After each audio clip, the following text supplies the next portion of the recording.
Martin Transfer Show. Thank you very much for tuning in. It's great to have you here live this evening on the channel. I thought it'd be good to get one of these shows live. I enjoy doing them live. I enjoy the interaction with you, the fan base as well. And yeah, we're going to cover all the latest Saints transfer stories. There's more than just transfer stories to cover today. There's a bit more Saints news that I'm going to drop into today's show. I want to kick things off with a bit of Saints Foundation news, actually. I'm heavily in touch with the Saints Foundation. I'm going to do some bits with them later on this year.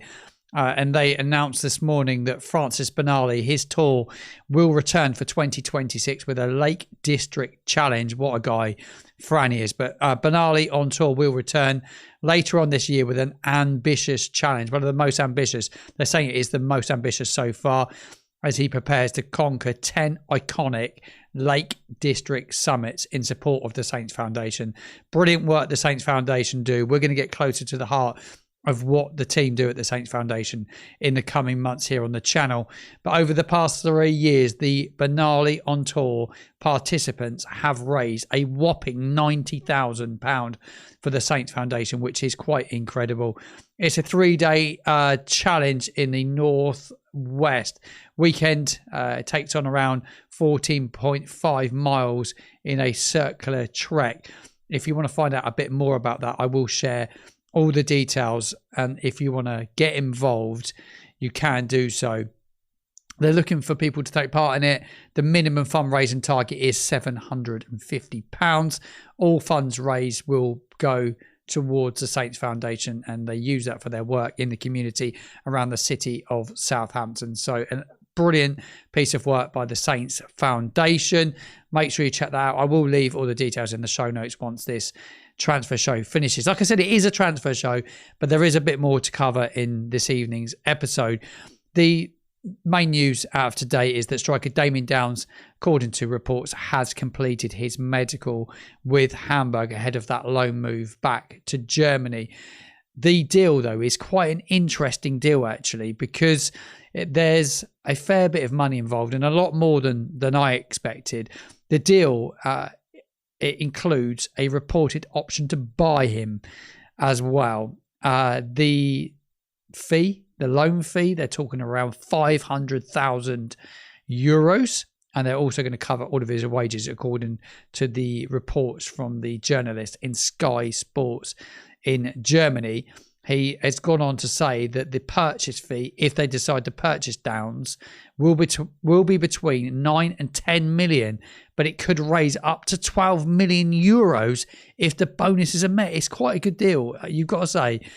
Fair play to whoever has done this deal, because it does look to be a fairly strong bit of business, not only to get him out the door, but to also get a good return on investment. They paid around, £7 million for him. So all in all, you've got to say well done to Johannes Spors for getting the club a good deal. It's all to be announced, but it has all been coming out of Germany over the last sort of 48 hours. There's one very good journalist that's been breaking all the news from Sky Sports over in Germany, and yeah, I think he's been pretty spot on with everything that he's brought so far, and he's talking around a fee of sort of €500,000 just for the loan, which is really good. Saints got a very good loan fee actually for Aaron Ramsdale as well. That was around 4 million. So it seems they've done well there. The big thing is now that they really do now need to go and, well, they don't have any money in, but they're going to have to go spend those wages really wisely. But it was Florian Pettenberg, if I pronounced it correctly, was the journalist. So quote him on it. George Rees-Julian had mentioned a few of those numbers as well, but the last tweet I read was around an hour ago from Florian over in Germany. So give me all your thoughts to that one in the comments box below. I will get your chat involved very shortly.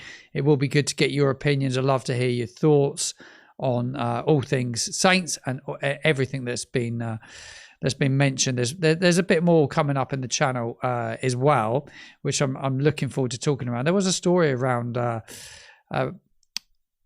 Ryan Fraser this morning. I've popped it up on your screen, on the right hand side of your screen. Ryan Fraser, there's talk that he could potentially leave, and he was being linked with a move to Australia, which I thought was a bit bizarre. I saw it first thing this morning. and it doesn't look like there's any truth in it. Alfie House did rule it out. He's spoken to his contacts at Saints. I have no contacts when it comes to finding information out. It's a bit secondhand, but I did see that he had tweeted it this morning that he will be the move to Australia is total nonsense. But he was reportedly linked with Western Sydney Wanderers. I couldn't find my notes, but Western Sydney Wanderers in Australia. They were talking about a fresh chapter for him, but I do see a move overseas for him, like MLS or Australia. I don't know why, but it has been. It's been a tough season for him, hasn't it, really? He's not played a lot of football. Started the season really well, was decent, wasn't he, for a period of time. He's had the one goal. This is in all competitions. 18 appearances. He's had quite a few minutes. He's had 960 minutes. He looked 2 assists.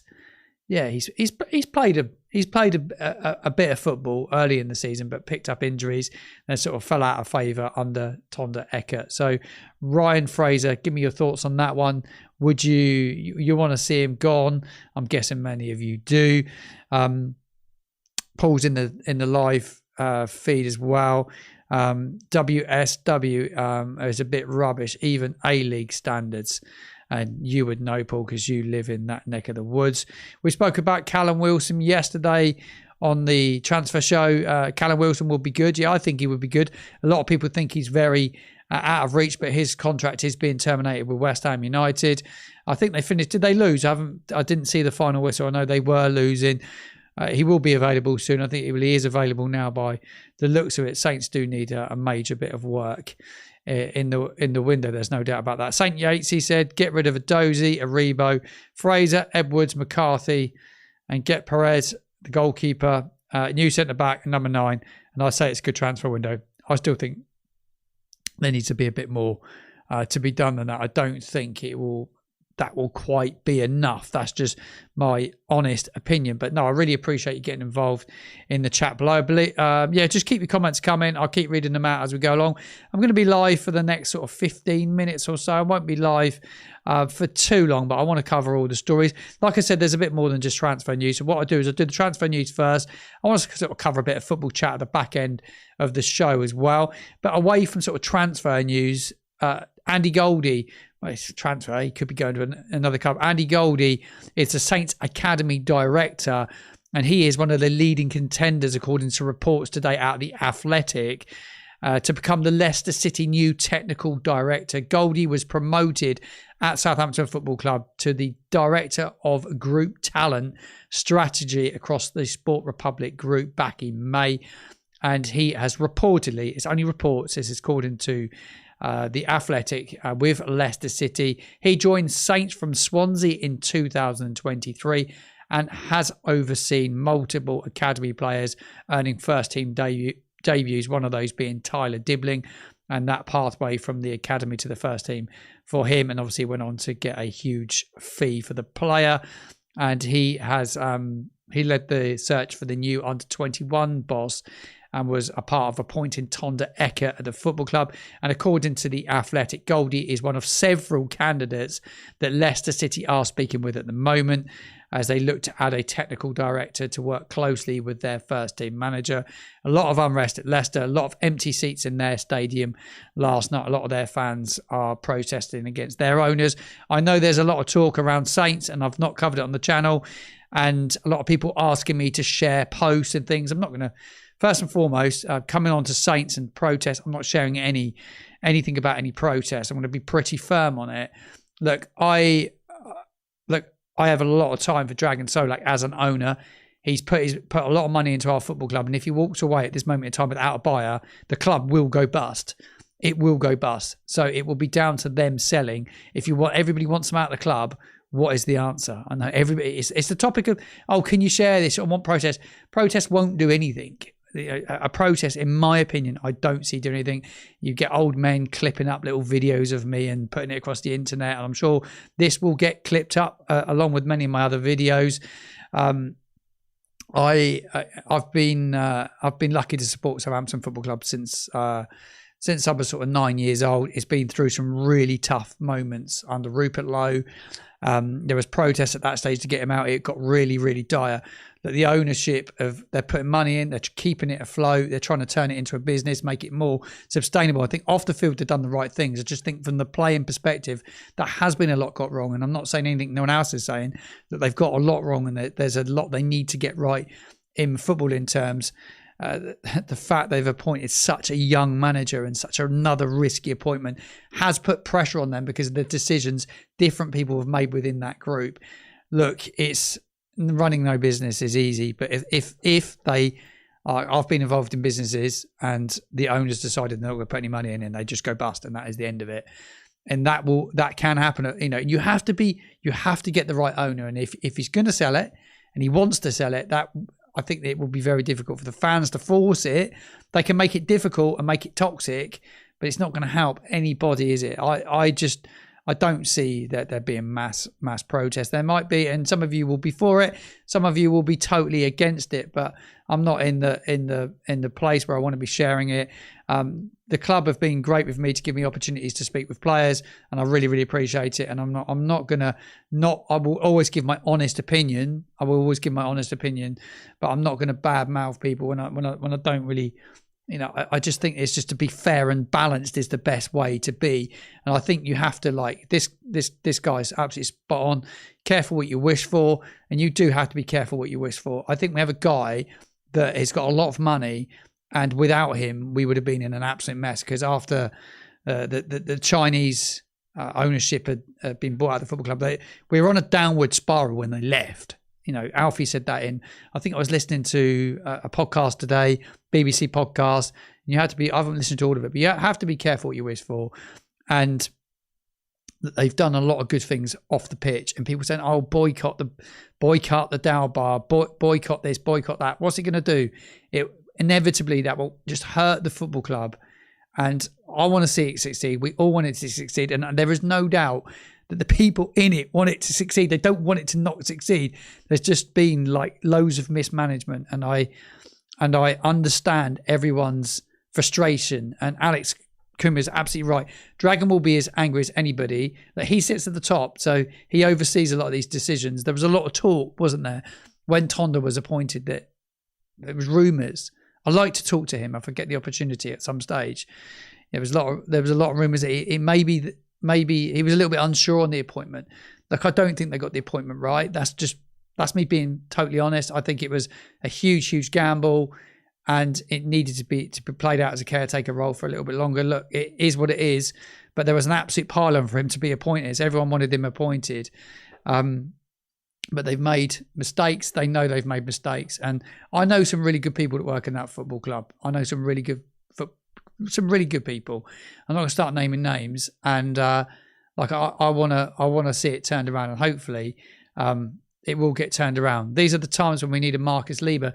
They just don't come around that often. We could get relegated, walk away, get relegated to League One.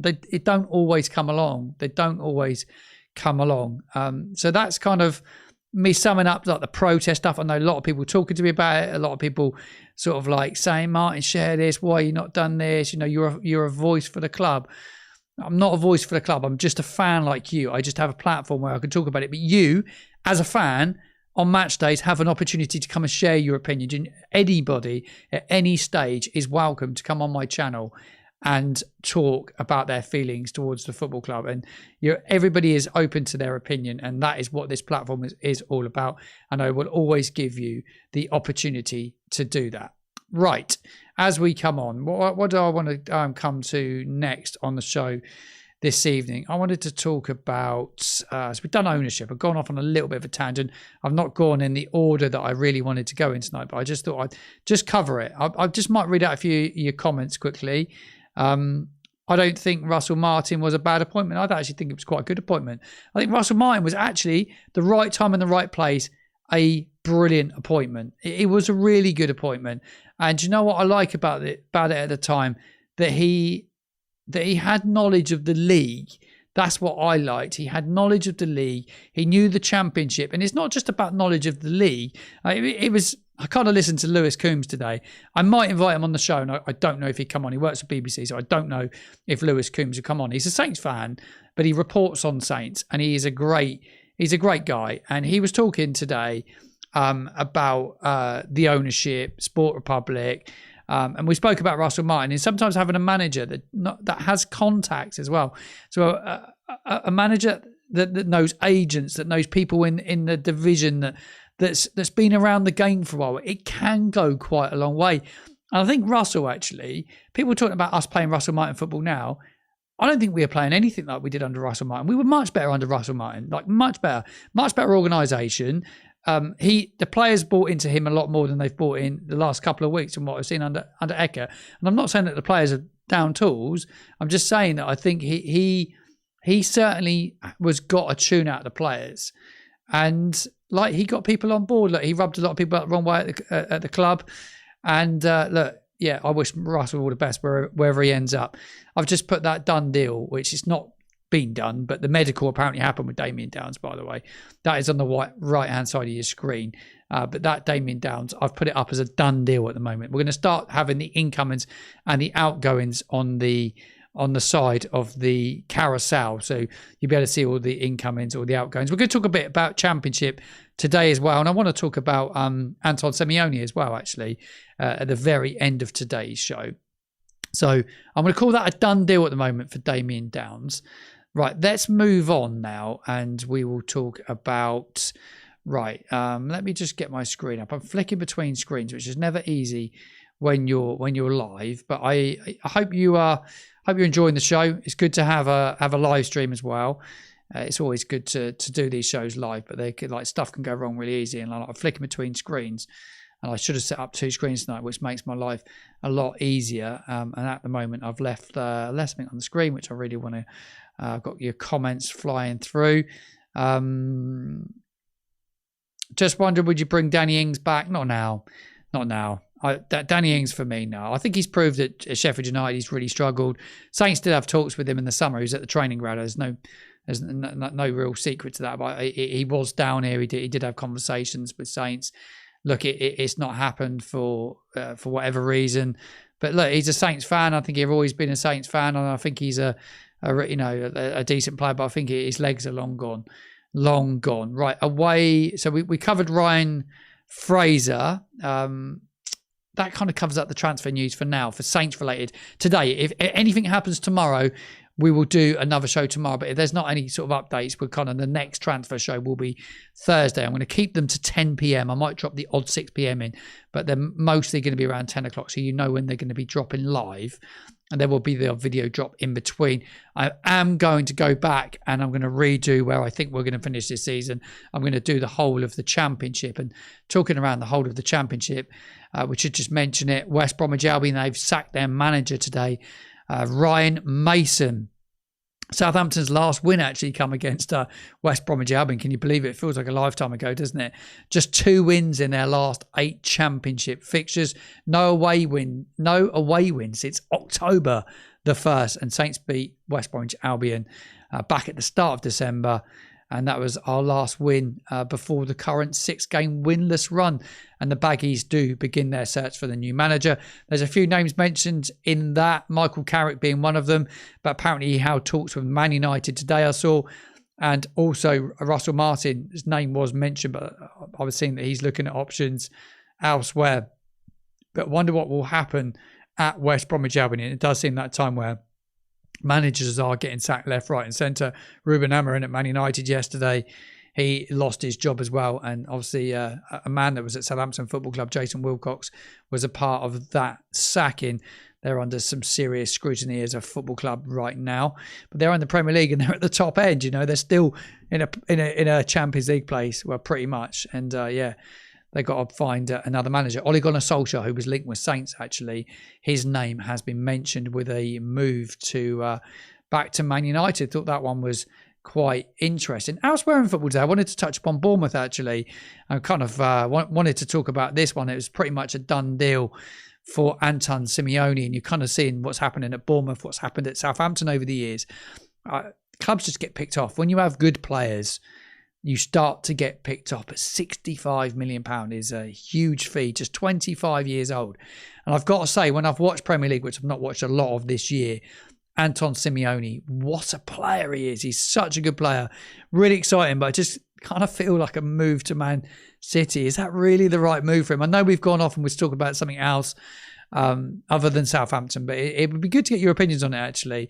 I really like him as a player, but Man City, it's just sometimes just feels really, really money orientated, doesn't it, football? It's just, it kind of frustrates me a bit. But there you go. Look, he's going to go and probably set himself up for life and could go and win the league with Man City. How much game time he gets doesn't work out for every player that goes to Man City. There's plenty that have gone there where it's just not worked out. Latest you just look back and Calvin Phillips just didn't work out. A lot of Saints fans asking me about Daniel Peretz, the goalkeeper.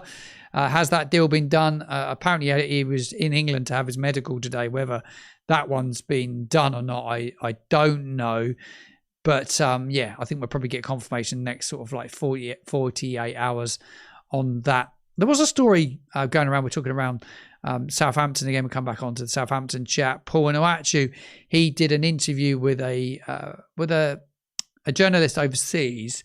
And he was openly speaking about his time at Southampton, calling it a learning experience rather than one of regret. He was speaking to sportsboom.com, was Paul Onuachu, and he said playing in the Premier League was a dream. And he knew that January moves were always difficult, but accepted the challenge.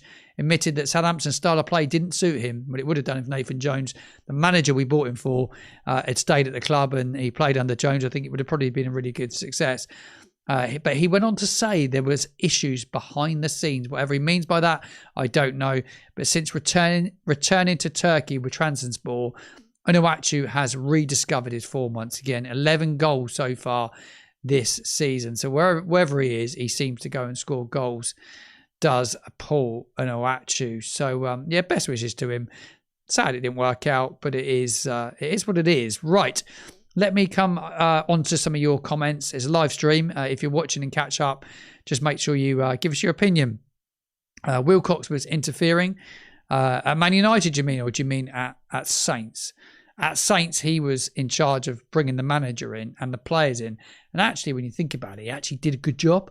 It was a short period of time. He just jumped ship really quick. And you go back, Joe Shields, Jason Wilcox, now it's Johannes Spores. We've gone through loads of sporting people, haven't we? So, we've gone through a lot. We have gone through a lot. Let's read this one out.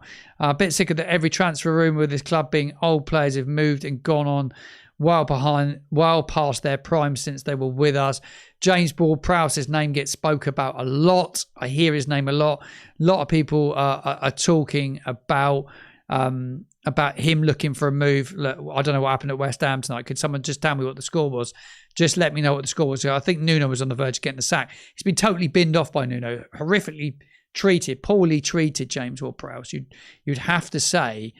But he could end up back in the frame at West Ham if another manager comes in. There's a lot of talk he don't want to go and play in the Championship. And to be fair, I don't think I'd want to see him back at Saints anyway. The future for us isn't like I agree with this going back. Look what's happened with Ori Romeo. So far, it's just not worked out for him.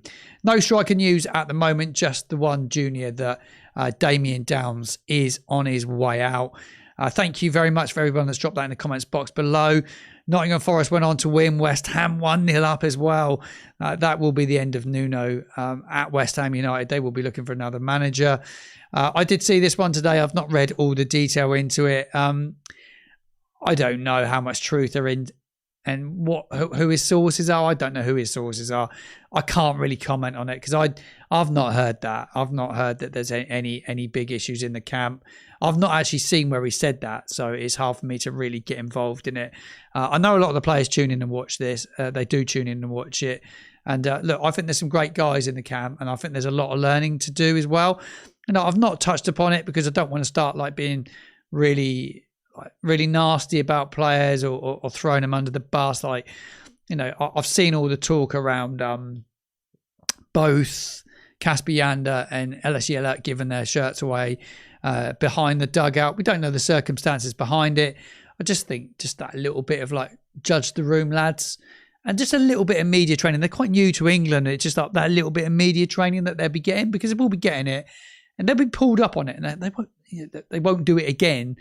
But sometimes in football, like people just don't think sometimes. There's people going on. I get it sometimes when I'm there doing my content, bang, bang, bang in your ear, and you're trying to concentrate, and you can make that odd mistake. So I'm not going to, a lot of people, and I mean like a lot of people message me about that. Like a lot of people message me about that. And it's like, it's a difficult one, because I don't want to go totally trashing the players when they're new here in England, because I think they're both going to be like really good players for Saints in the future. I do. I think they're going to be tops. But yeah, just sometimes just reading the room. To have kind of put on the side ticker there on the carousel, transfer in is pretty much done. We know it's going to happen. The goalkeeper, Daniel Perez, unless anything tragically goes wrong with that one.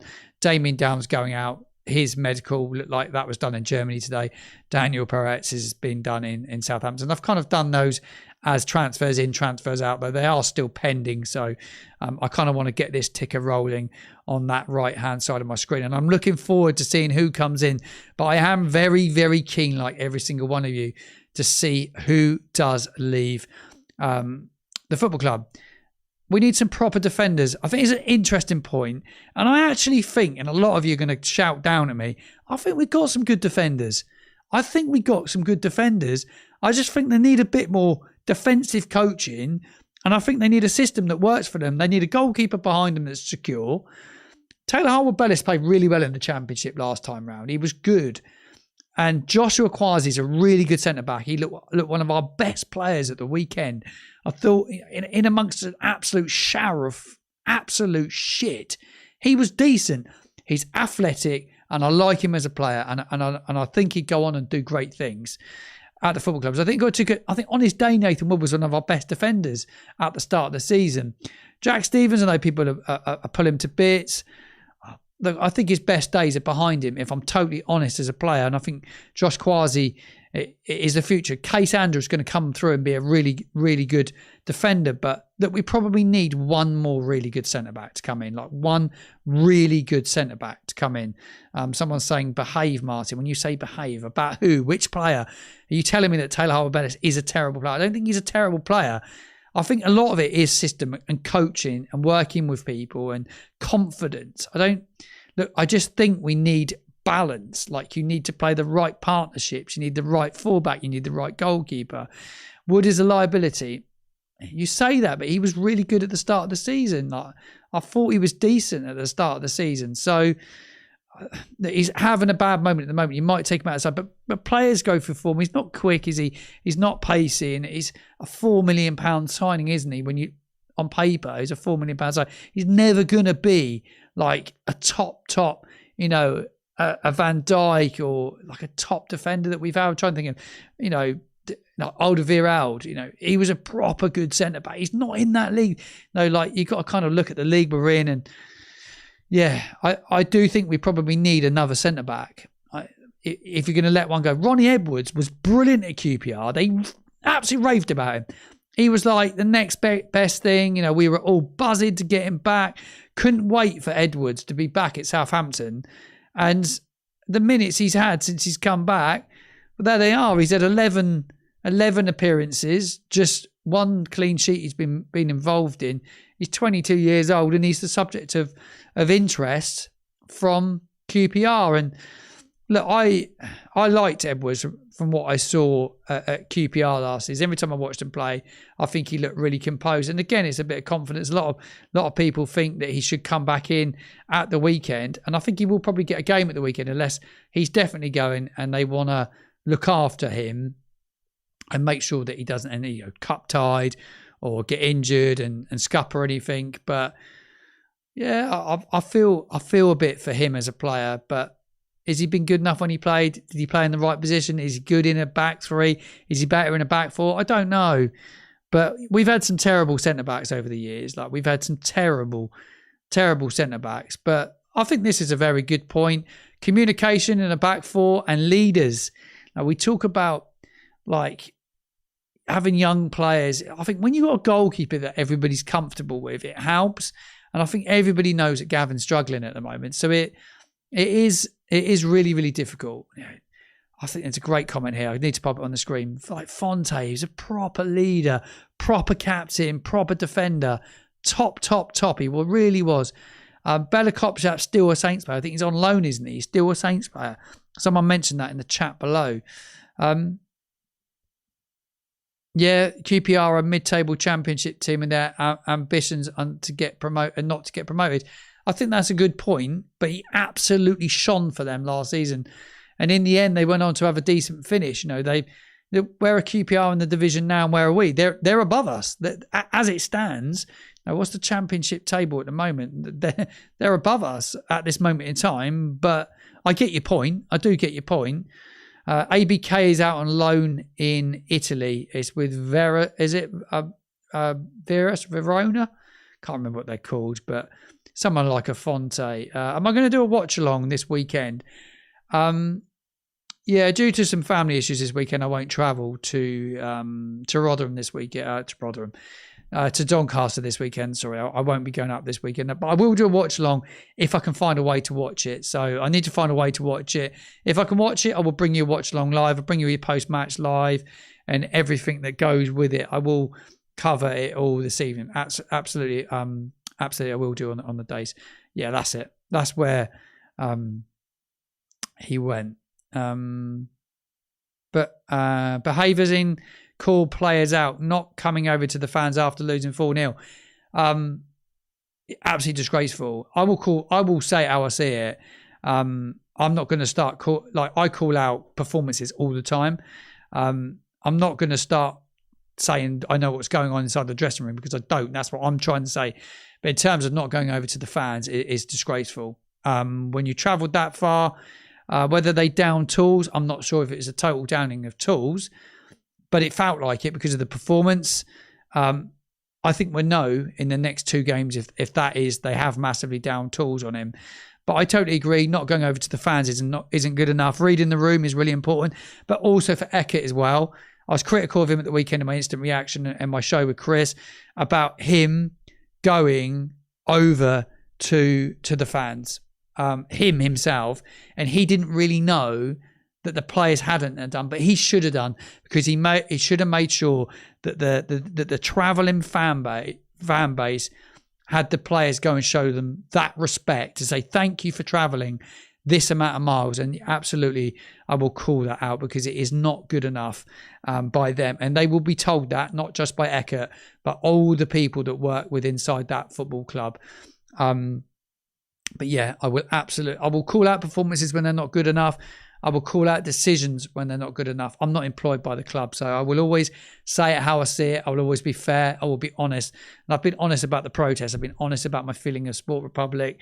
And look, it's been a horrific 4 years for so many reasons. And I honestly thought this year they would get it right and all the right noises made early on, but it didn't work out. Phil talks massive sense. We have different opinions, but on match day, and when my team steps on the field like you feel, I will always get behind the team, and that is a really, really important thing. Charlie Page is in the live. I would like others to know I would like to know what others think. Sick of Flynn Down's good game. Last good game was versus Leeds in the playoff final. Mate, I think he suffered, not just with his illness.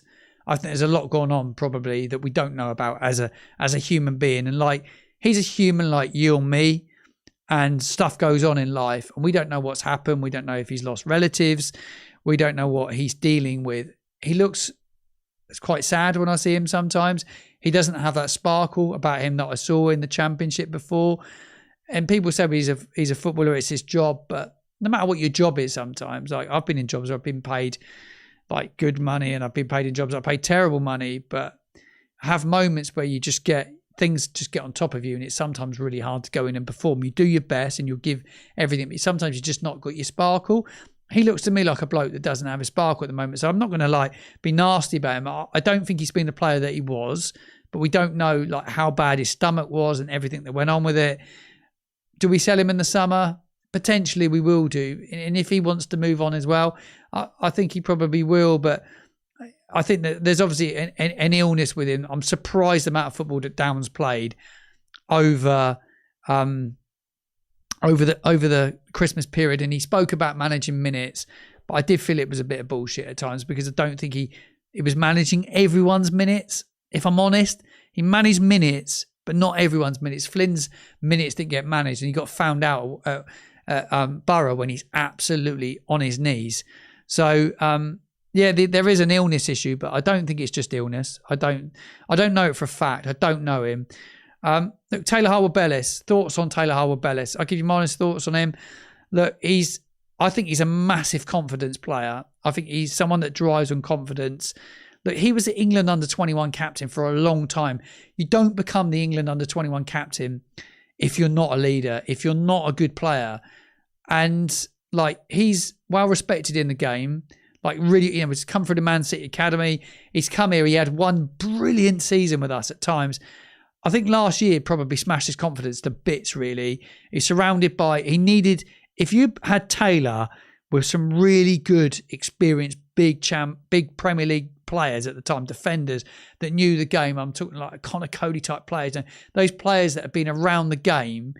I think he would have had a better season. Like, somebody's saying he's overrated. Is he overrated? Because do people really rate him that highly? I don't know if they do anymore. I don't know if he is rated that highly, as highly as he was in our fan base. But I think he's just had his first child, him and his partner. Congratulations to him. It's a big, that's a big thing for him personally. He lives in a great part of the world, doesn't he? And look, he's marrying Roy Keane's daughter. So like, I expect they have a bit of football chat. There'll be no doubt about it. But does he really work well in the back five? Not really. I don't think he does.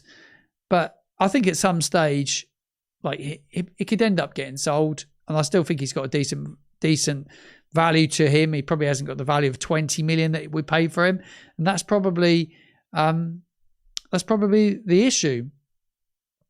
Which player in our leader on the pitch do we have one? Of Mike, I think it's a really, really good question, and like, I want to see Taylor Harwood-Bellis lead by more example. I see him throw his arms around a bit at times, and I think he's still quite young and he's growing, but he's not really a leader yet, is he? Ryan Manning should be, but he's not. Flynn Downes is a quiet player, so he's not a leader. He's too quiet. I look around the group, and Jack Stevens, you would say, absolutely is, but he's far from not being our best defender, so he can't be on the pitch all the time. And I think it's something they massively didn't get right. I'll be honest, I don't think they massively got it right back in the summer. I think we needed to bring more leaders into the football club, and we didn't do that, and I think we pay for it, unfortunately. But yeah, leaders are hard to come by, but that means you can't keep experimenting. Like, we spend a lot of time experimenting with players, and you can't keep experimenting with someone. Well, he might be good. Sometimes you've got to get someone for the here and the now, and like, build your spine.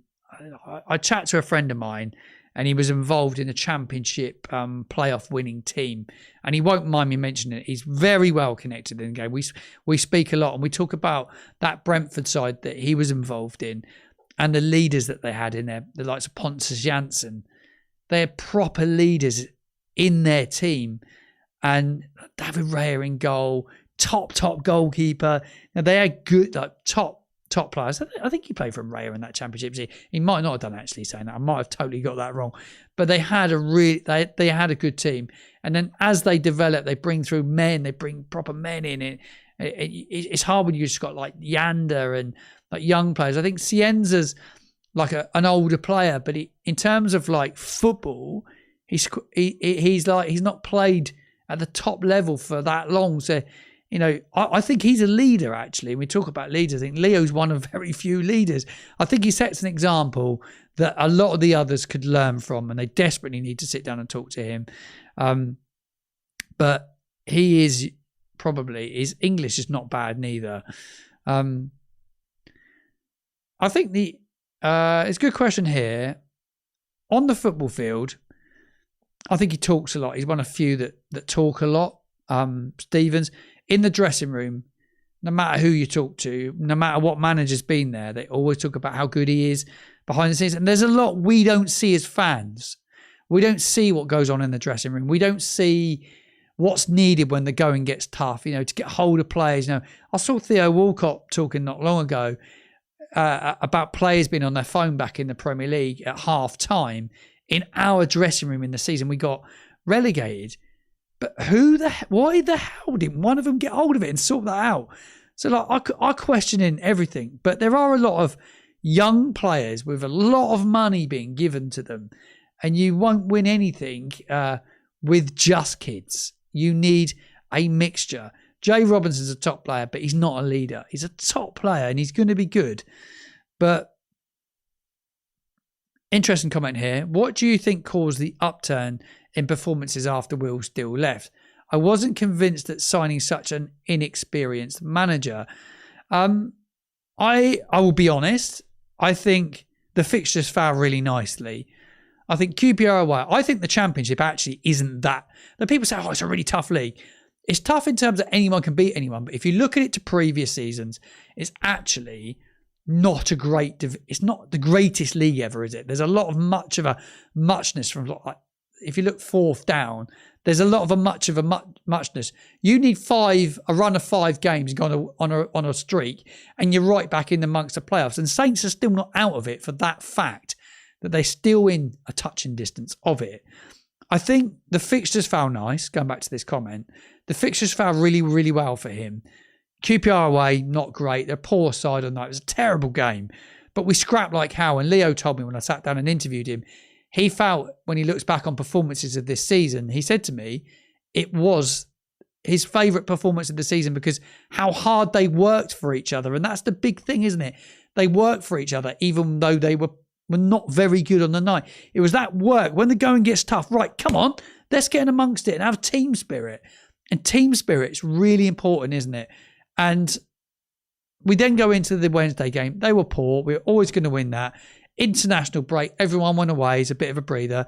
Everyone comes back. Everyone's gagging for a bit of Championship football. We turn up to Charlton, who'd just been promoted. They're off guard that day. The game plan was right that day. You got a good game plan together. Tweaked a few things, and it just worked. And we went and won that first half. Blew them away, and we were good. Second half, we reverted back, by the way, to some really, really poor football. We were crap in the second half. We then look at Leicester. We had 45 minutes. We were good.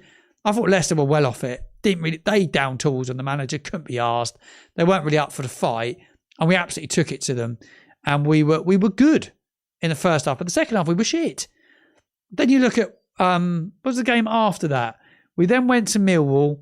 Got a team that got in our face, marked us up. Man marked us. I thought actually that was when we started to wobble. Because we kind of come undone by a side that had a load of men in it, and we were really physical and found ways to stop Yander playing and stop the midfield 2 dictating and stop outlets, stopped Armstrong dropping in. They sussed us out really quickly, but we didn't have a plan B. And then you got a bit of a problem. Obviously, we had the West Brom result, which was good. Terrible result at Norwich. No doubt about it. Yeah, we probably had the better chances, but you got to go there and win. And look, we had a little bit of an upturn, but it was a small upturn. Let's be quite honest. It was like little 45 minutes. It wasn't like it was an upturn for 90 minutes. No one talks about it. It's just been 45 minutes. But because he'd done so well, everybody thought, yeah, he's got to have the job. Johannes Spurs there's no secret through the press that they really wanted, like Spurs wanted him to be the manager. So, obviously he would have been putting pressure on the owner. I think he's the man for it. But really and truly, when you think about it and you kind of take yourself out of that situation, and now you look back down on it, you maybe reflect upon it, and you look at it and you think, do you know what? We had a young man from France that had managed, 2 really good teams in France, managed in the Belgian leagues, so had good experience of working with top players. Because he worked with big players, and it wasn't like he was in a rubbish league still, but he never played the game. And he'd come here and he just couldn't quite get that across to the players. And then they'd be questioning him because he's not played at the top end. Oh, he's not played at the top end. You can hear it because that would happen. It is just how it is. But, yeah, it's just, it didn't work out for whatever reason. But then they've kind of jumped from one to another. And yeah, I just don't think by going for even younger with even less experience was always going to work long term. And that's just me being like totally honest with you. You know, I'm not gonna say it any other way. Right, let's just come back to your chat as we come to the back end of this show. Look, I've done a lot longer than I said I was going to do this evening. A lot of great conversation. Thank you all for tuning in. I really appreciate it. If you're new here and you're enjoying the content, you're enjoying the channel, thank you. Make sure you subscribe if you haven't subscribed, because just by becoming a subscriber massively helps this channel grow. And finally, if you want to support the channel a little bit more for as little as £3, it's like one coffee. It's not even a coffee. You can become a member on Patreon, and that would be a massive help. It supports the channel. It gives me the opportunity to put these overlays in, and it gives me the opportunity to go off and get some unbelievable interviews like Leo Cienza and be able to go and do that. Right, a few more of your Adams in. I think we'll find out maybe in the next couple of games. We'll know probably with a whole game. I think we'll know. We have a Preston Mark II on our hands in that game. But the season isn't lost yet. And I'm not saying it's totally over yet. It's drifting quickly. And we have to stop the rot really fast. I really do think we have to stop the rot really fast. Yeah, I totally agree, Adam. I'm not sure, Adam, if I'm totally honest. We will know. We will know. Just reading, there's so many of your comments in. I love this one from Darren. I think we need to either get Joe Perreault or Josh Sargent. I love Perreault. We were linked with him under Martin, weren't we? Martin was really keen on him. Sargent, I think he gets a lot of injuries. There's Callum Wilson was being spoke about yesterday. We spoke about Callum Wilson on the channel, and I kind of put it out there that I thought, it's someone I'd be looking at, and then everyone's kind of saying today, yeah, actually, do you know what? He'd be someone really good, but is he really going to drop to a mid-table, bottom-end championship club at the moment? And I think that's probably like my biggest worry at the moment is the fact that where we are in the league, and is that going to make it harder to attract players? I think it probably will do. Right, let's come back to your chat. A lot of people agreeing with you there. Darren, Mike saying the same as well. Mike, hope you're well, mate. Sending you my best wishes. Danny Roll, what could have been under Danny Roll, by the way. He's done brilliant at Rangers, hasn't he, Paul? Like, you see the job he's done. He's been absolutely, yeah, he's been brilliant, absolutely brilliant. And I've not watched loads of Scottish football. I'm not massively enamoured by it. I'll be totally honest with you, but yeah, I'm pleased it's working out for him, because I think he's a top guy. I would have loved to have seen him at Saints. I think he was like the number one choice of like the majority of Saints fans. I think that's who we all wanted to see come in, but obviously, yeah, didn't happen for whatever reason. Right. Let me come back to your chat. I enjoy reading your comments, actually. I'm just getting used to my new system, because of like stuff's like all over the place, and it's just like it's just finding all my different widgets to pull your comments up and things like that as well. Right, let's come back to your chat. I've found it now. I know it's got a German flag on there for Damion Downs, but I will get them to update it. It's not my data. Alfie Downer, great to see your name pop up, mate. I've not seen you for a while, actually. Martin, what's your thoughts on Matsky? Personally, don't think he's been bad. I'll be honest, I don't want to be too harsh. I think he's a little bit lightweight. I think he needs a bit of time in the gym. I think technically he looked a really good player. I'd maybe give him a loan and let him go and play football. I was surprised he was thrown in to play 78 minutes in a really big game the other week, and Leo was used for half the game. I find that one of the most bizarrest managerial decisions, like over Christmas, like the way Leo was used in that game infuriated me, and the fact that Matsky got that amount of time. I think he's lightweight. I don't think he quite knows when to pass the ball. I think he will be good in the long term, but yeah, I'm not sure. I'm not sure. But yeah, I hope that's answered that one for you, mate. good night to you, my friend, as well. Thank you for tuning in. It's been great to have you here. Can't be relied on, mate. I never thought we'd see him on a Saints field again until I did at the weekend, but it's just got too many injuries. You'll never get him fit for long enough. Jeff Bennett, how are you, my friend? Hope you're well. I haven't seen you in ages. Sending you my best wishes. How much would you like from a share with your father and mother waiting? Oh, you're very kind. Hope you're well, mate. I haven't seen you for ages. Sending you and your family all my best wishes. Top man. Up the port. We used to follow Newport, Isle of Wight back in the day a lot. Martin, do you think it's worth loaning out our younger players to championship teams? I think we'd be better off using January to prepare for next year instead of the rest of this year. Whilst you're only 7-8 points from the playoffs and you're touching distance, I think you still have to believe you've got a chance. You've got a chance of getting there. So I think they've got to have a go. I think they've got to try and be ambitious to get the balance right now in terms of bringing players in. But I always think it's going to be harder when the team's where we are, and maybe what's the project that's shown to a player? It's a young manager, coach, head coach. And I don't know how attractive it'd be at the moment. I don't think it's as attractive as it would have been when we got relegated. It just won't be, unfortunately. I'll be honest on this. Can you honestly see us beating Portsmouth? If we play like we did at the weekend, no chance.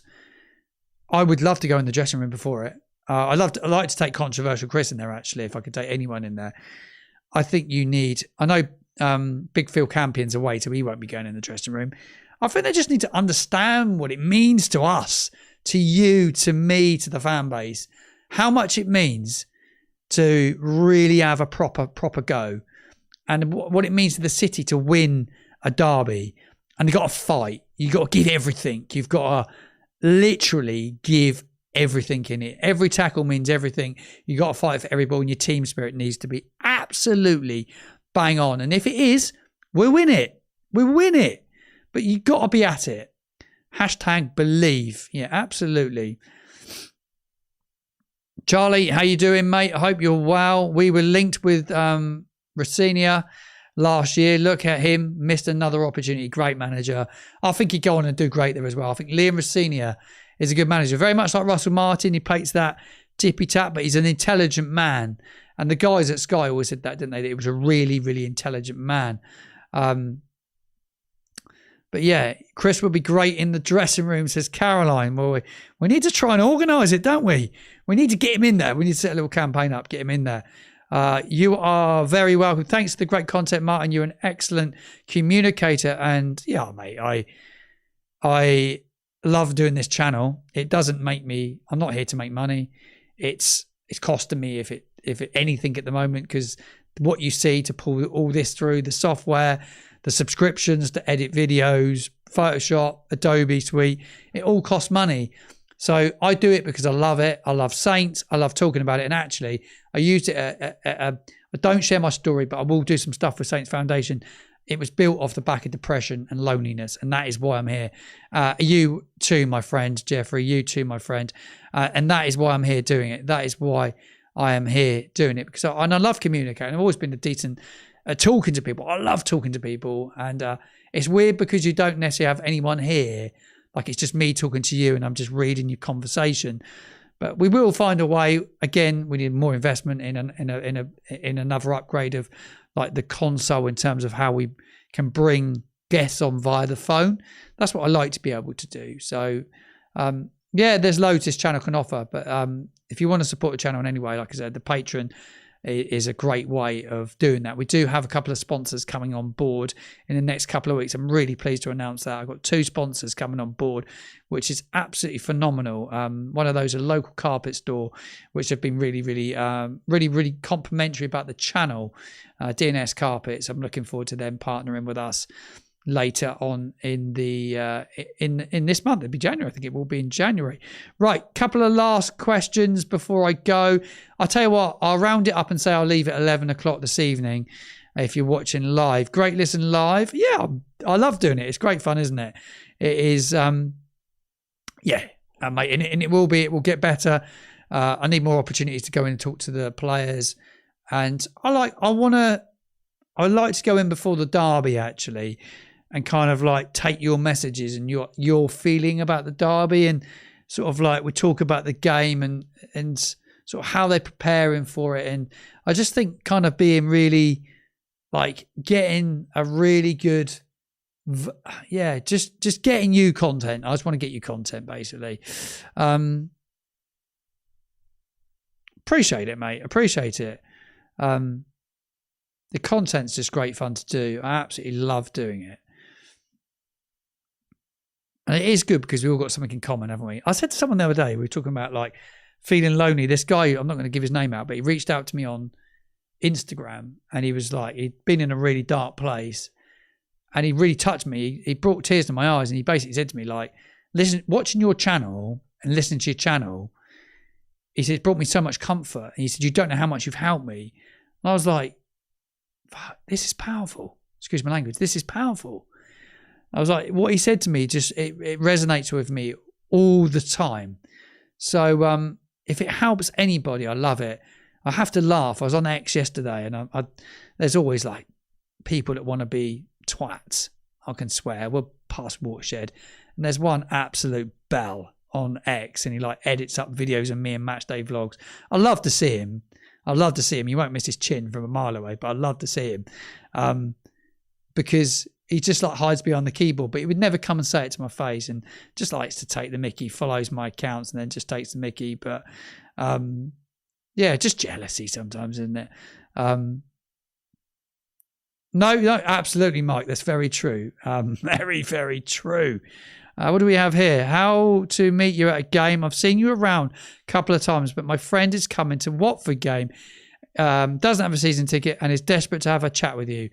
I usually base myself around like the Ted Bates to start with. Sort of we get there for about 1. If it's 3 o'clock kickoff, 1 o'clock, then we kind of move around. I don't really like that fan zone so much because it's in the shade behind there. I still think it needs to be the other end, that fan zone, personally.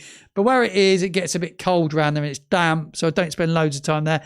Back at the Kingsland, I quite like, and then I go to the away fans and sort of finish up in the chapel sort of at 2:30. So yeah, it's great fun. Great fun. In the army, everyone to work as a team. To find a leader, we set command task, and you can't complete the task by yourself.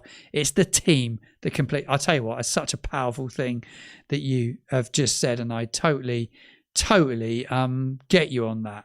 Appreciate that, Paul, mate. People like you make it so worthwhile. I think at the weekend they infuriate people because they, other than Leo, they didn't go to the fans, and they got to judge the room sometimes, but you see it too many times. I've really enjoyed this. It's been great. It's been great to come on and do a live stream. We've done an hour now. I didn't expect to do an hour. It's been brilliant. Good night to you all. Thank you for tuning in. If you tuned in live, if you're watching and catch up, drop your comments in the comments box below. I will keep you up to date with all the latest Saints news, all the latest transfer news, anything that breaks between now and tomorrow evening. I will break it. I won't do another live stream tomorrow night. The next live stream will be Thursday night, and we'll do a preview to the Doncaster game on Friday as well. Jason, thank you very, very much indeed. I really appreciate it. One day, mate, we will work together. I know we will. We will work together. We absolutely will. He's a great guy. Justin, do you think the Charles will come back from injuries and start in 11? I think they gradually do it. I need to try and find out if there's any news on his injury. I will try and have a little dig on that and try and find out how he's doing. But hopefully he is recovering quickly. Right. That brings you to the end of my stream this evening. Thank you very much. Good night, and I'll see you very soon.